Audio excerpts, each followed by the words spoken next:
Did 90 Day Fiance kill Warner Brothers? Hi, my name is Paul, welcome back to my channel. For some time, Netflix has been sabotaging its own brand with catastrophic decisions worthy of ridicule. Now, HBO Max has just invited Netflix to hold my beer. Discovery recently acquired Warner Brothers, and this horrific merger has turned into the best streaming service's swan song. Warner Brothers has existed since before the brothers settled in Hollywood. Did 90 Day Fiance kill this entertainment behemoth? We cannot emphasize enough that HBO Max has been knocking it out of the park for some time now. In 2016, DC Comics, owned by Warner Brothers, first dropped the hints that it would launch a streaming service. DC Universe, a streaming service and comics reading app, launched with tremendous success. In addition to capturing nostalgia with familiar properties now available to stream, the service offered new material. The highly anticipated new season of Young Justice helped build up hype. So did the Titans premiere. Other hits, like Doom Patrol and Harley Quinn, followed. DC Universe outstripped expectations. It was only natural that the folks at Warner Brothers took notice that their niche streaming app was a success. Imagine if Disney had started with a Marvel-only app before launching Disney Plus with their full catalog. That is more or less what happened here. DC Universe's television was rolled over into a new service. HBO Max was born. HBO Max's timing could not have been better. With the COVID-19 pandemic making theater-going either impossible or fatally irresponsible in 2020, people needed access to movies.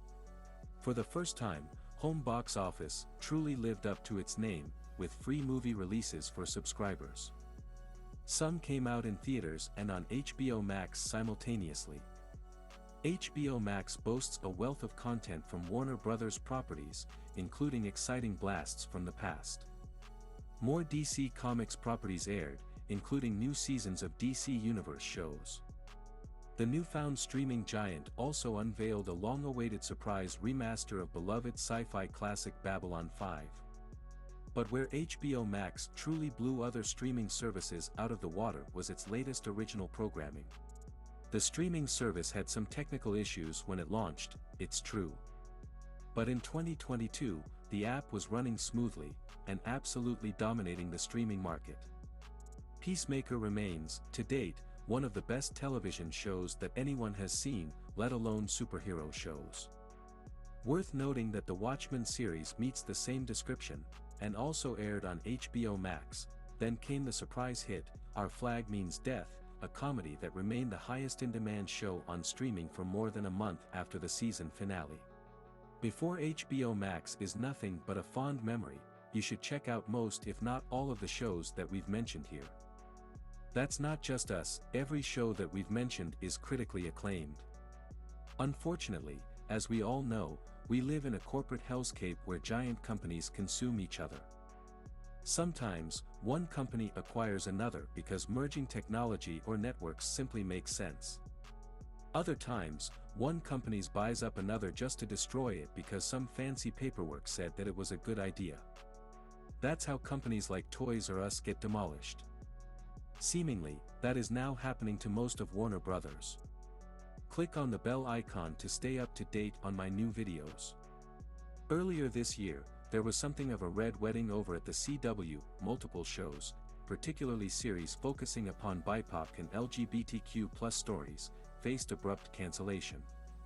At the time, most assumed that this is because the CW is up for sale, and thus in a state of limbo. However, it now seems to fit a larger pattern. TBS and TNT's original scripted content is all being cancelled, including Full Frontal with Samantha Bee. A single show can have ratings up and downs. Multiple channels losing all original programming is a massacre. Then, things got worse. This week, the world learned that Batgirl will never see the light of day. The film is done.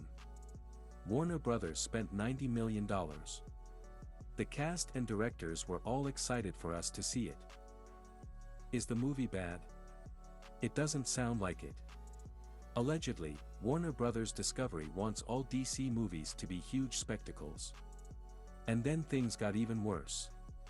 On Wednesday, reports came out with increasing detail about horrific plans that Discovery has for HBO Max. Allegedly, HBO Max is about to lose about 70% of its development staff as it phases out almost all original programming. If reports are true, then HBO Max will soon become a footnote in Discovery's own app, Discovery Plus. Can you imagine? We're talking about one of the biggest and arguably the best streaming services.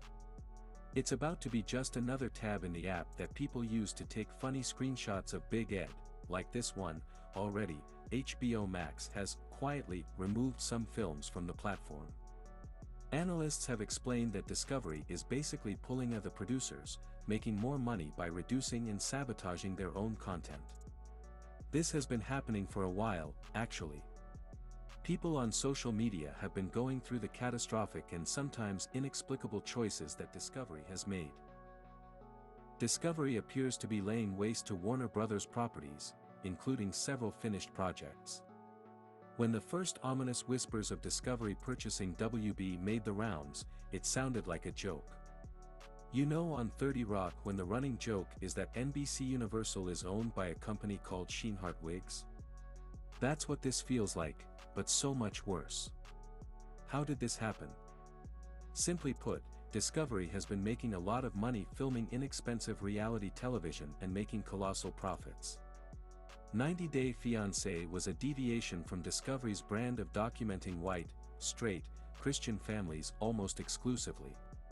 But the franchise's colossal success helped launch Discovery Plus, and also helped to create our new nightmare. Right now, so much of the streaming world looks dismal. Even exciting projects, one hopes that the massive public outcry on social media will bully Discovery, or stockholders will, into making less catastrophic choices. It's hard to hold out hope for a better world. Especially when the feckless FTC allows mergers like this to happen.